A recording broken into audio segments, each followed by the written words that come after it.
Hello friends, welcome back to our channel toppers target. I hope आप सब अच्छे होंगे और आप सबकी प्रिपरेशन अच्छे से चल रही होगी। एज वी ऑल नो कि हम DSSB के लिए PYQ डिस्कस कर रहे थे, तो आपकी क्लासेस एक दो दिन से डिले थी। अभी एक दो दिन और डिले रहने वाली है, मंडे से हम क्लासेस को कंटिन्यू करेंगे।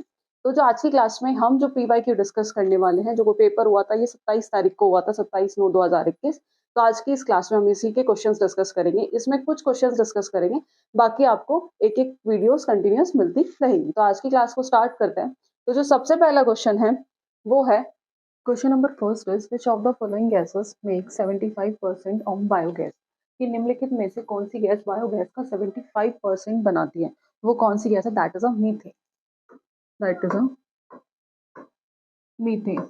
Biogas is also known as gobar gas. Biogas is also known as gobar gas and it is one of the natural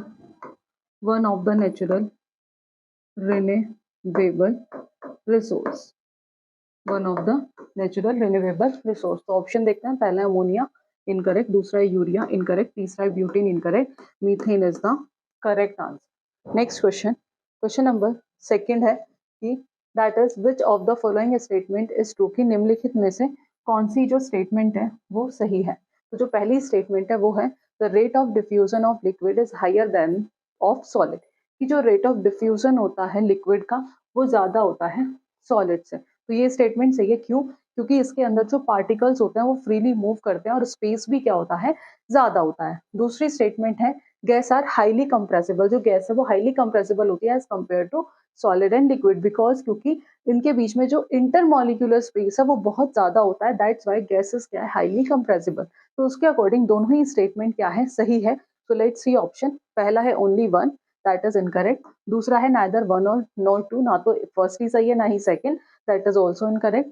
तीसरा है ओनली टू, तो ये भी गलत है। तो डी ऑप्शन है both one and second, that is the correct answer. कि दोनों ही स्टेटमेंट क्या है, सही है।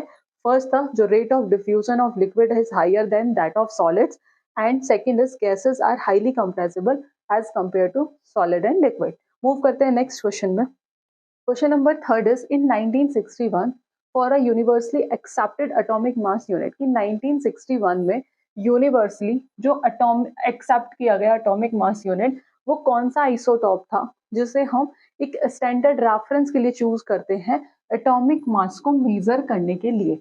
तो वो है दैट इज कार्बन 12। कार्बन 12 को हम as a standard reference use करते हैं एटॉमिक मास को मेजर करने के लिए। क्यों?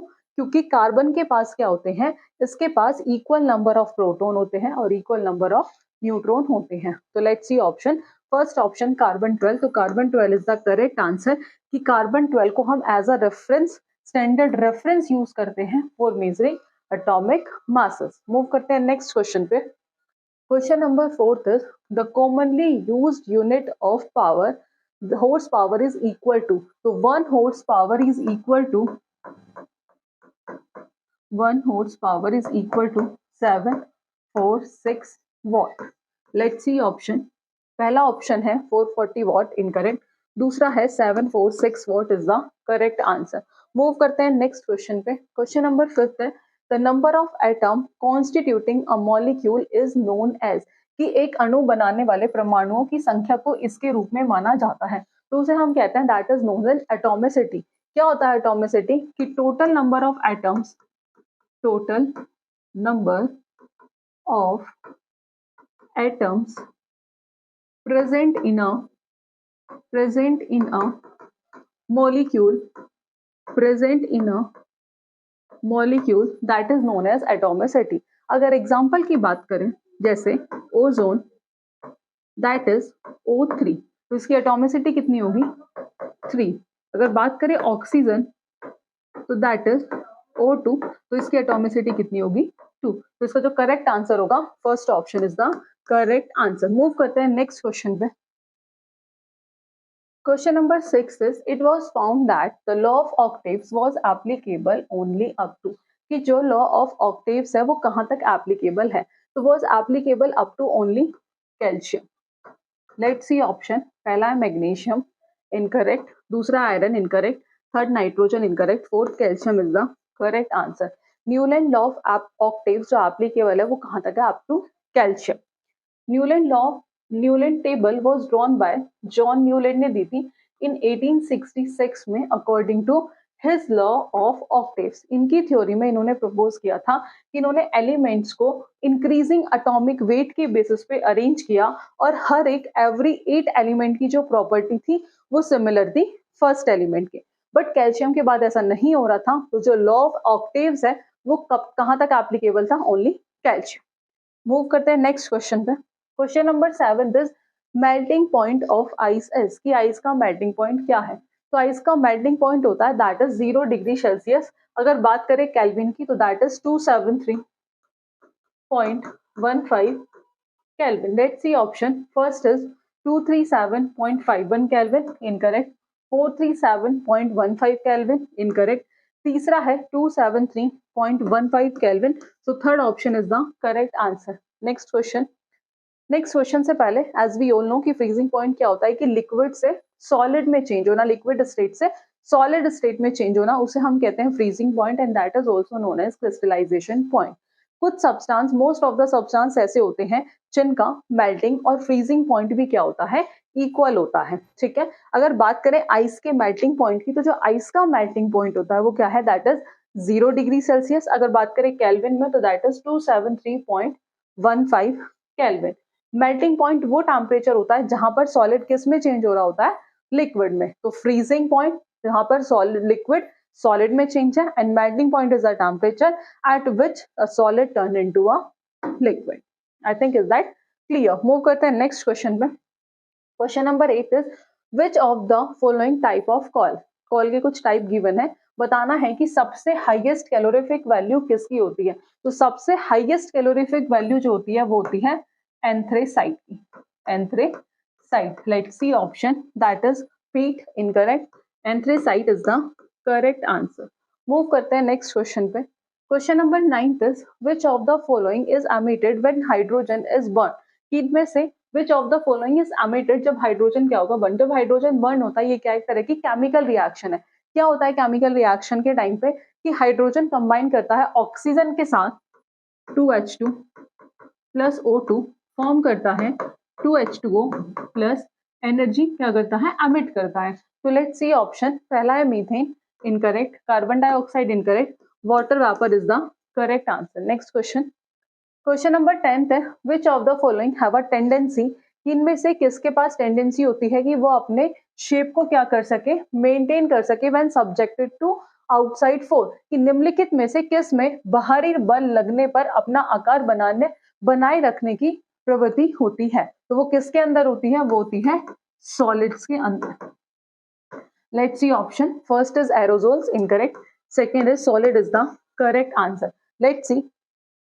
हमें पता है कि सॉलिड एक ऐसी स्टेट ऑफ मैटर है जिसके अंदर क्या है, अपनी शेप को मेंटेन करने की क्या है, टेंडेंसी है। सॉलिड में ब्रेक, सॉलिड तब ब्रेक होगा जब हम उस पर क्या करेंगे, फोर्स अप्लाई करेंगे। But changing their shape is difficult, कि उसकी शेप को चेंज करना डिफिकल्ट होता है। बट अगर हम उस पर एक्सटर्नल फोर्स लगाएंगे तो वो ब्रेक हो सकता है। Hence they are result. तो ये कैसे होता है, रिजल्ट्स होते हैं। तो जो इंटरमोलिकुलर फोर्स ऑफ अट्रैक्शन होता है पार्टिकल्स के बीच में, सॉलिड के अंदर पार्टिकल्स के बीच में जो इंटरमोलिकुलर फोर्स ऑफ अट्रैक्शन होता है वो बहुत ज्यादा स्ट्रॉन्ग होता है। Next question. क्वेश्चन नंबर 11 है which of the following is not a postulate of a Dalton atomic theory, कि इनमें से कौन सा डाल्टन एटॉमिक थ्योरी का पोस्टुलेट नहीं है। तो पहला है all matter is made up of very tiny particle, कि सारे मेटल्स जो है बहुत छोटे छोटे टाइनी पार्टिकल से मिलकर बने हैं जिन्हें हम कहते हैं एटम्स। तो ये तो सही है। Atoms of a given element are identical in mass, कि उनका मास सेम होता है, एंड केमिकल प्रॉपर्टीज, तो ये भी सही है। Atom combine in the ratio of small real number into form compound, तो that is incorrect. Relative number and kind of atoms are constant in a given compound. तो according to this, तो third option है ये Dalton atomic theory का postulate नहीं है। ये हम इन डिटेल केमिस्ट्री में डिस्कस करेंगे। अकॉर्डिंग टू दिस क्वेश्चन जो थर्ड ऑप्शन है that is the correct answer, क्योंकि पूछा है कि कौन सा पोस्टुलेट नहीं है। मूव करते हैं नेक्स्ट क्वेश्चन पे। क्वेश्चन नंबर 12 है which of the following country, इनमें से ऐसी कौन सी कंट्री है is known as the country of the wind, जिसे हम कंट्री ऑफ विंड्स के नाम से जानते हैं। तो डेनमार्क एक ऐसी कंट्री है, Denmark is a country is known as the country of wind. तो लेट्स सी ऑप्शन। जो पहला ऑप्शन है Denmark, that is the correct answer. Next question. Question number 13 है which of the following react vigorously with water, कि इनमें से कौन सा वाटर के साथ रिएक्ट करेगा और to produce slaked lime produce करेगा and releasing a large amount of heat. तो लेट्स सी व्हेन जब कैल्शियम ऑक्साइड या फिर लाइम रिएक्ट विद वाटर तो ये फॉर्म करता है slack lime that is calcium hydroxide. और ये कैसी रिएक्शन है, ये एक एक्सोथर्मिक रिएक्शन है। इसमें क्या होता है, एनर्जी क्या होती है, रिलीज होती है। ठीक है, तो first is calcium incorrect, calcium oxide is the correct answer कि calcium oxide react vigorously with water to form या to produce slaked lime and releasing a large amount of heat. तभी हम इसे क्या कह रहे हैं, that is known as exothermic reaction.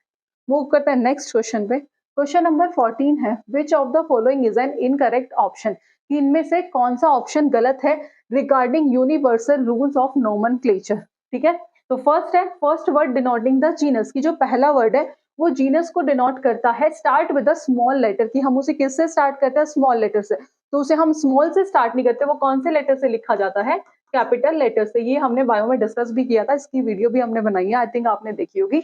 अगर नहीं देखी है तो आप देख सकते हैं, जिसका लिंक आपको डिस्क्रिप्शन बॉक्स में मिल जाएगा। तो क्वेश्चन पे आते हैं, तो ये स्टेटमेंट क्या हो गई, इनकरेक्ट। अब पूछा था कौन सा इनकरेक्ट है, तो इसके अकॉर्डिंग जो फर्स्ट ऑप्शन है यही क्या हो गया आपका इनकरेक्ट। एक बार बाकी भी देख लेते हैं। नेक्स्ट था आपका biological names are generally Latin and written in italics. Yes, जो बायोलॉजिकल नेम्स हैं वो जनरली किसमें लिखे होते हैं, लेटेन में और या फिर रिटर्न से इटैलिक्स। ठीक है, next is the first word in a biological name represent the genus. ये भी सही है कि जो पहला वर्ड होता है इन बायोलॉजिकल नेम में वो किसे रिप्रेजेंट करता है, जीनस को, और जो दूसरा वर्ड होता है वो किसे रिप्रेजेंट करता है, स्पीसीज को। Next is both the words in a biological name, कि बायोलॉजिकल नेम में जो दोनों वर्ड्स हैं when hand written are separately underline, कि जब हम उसे हाथ से लिखते हैं तो उस केस में हम उसे क्या करेंगे, सेपरेट सेपरेट अंडरलाइन करेंगे। तो तीनों ही स्टेटमेंट सही है, बट फर्स्ट स्टेटमेंट क्या है, दैट इज इनकरेक्ट। तो पहला ही ऑप्शन क्या हो गया, करेक्ट आंसर। मूव करते हैं नेक्स्ट क्वेश्चन पे। Question number 15 is acetic acid has a melting point of, कि एसिटिक एसिड का मेल्टिंग पॉइंट क्या है। So as we all know कि एसिटिक एसिड क्या है, that is a organic compound belong to a group of carboxylic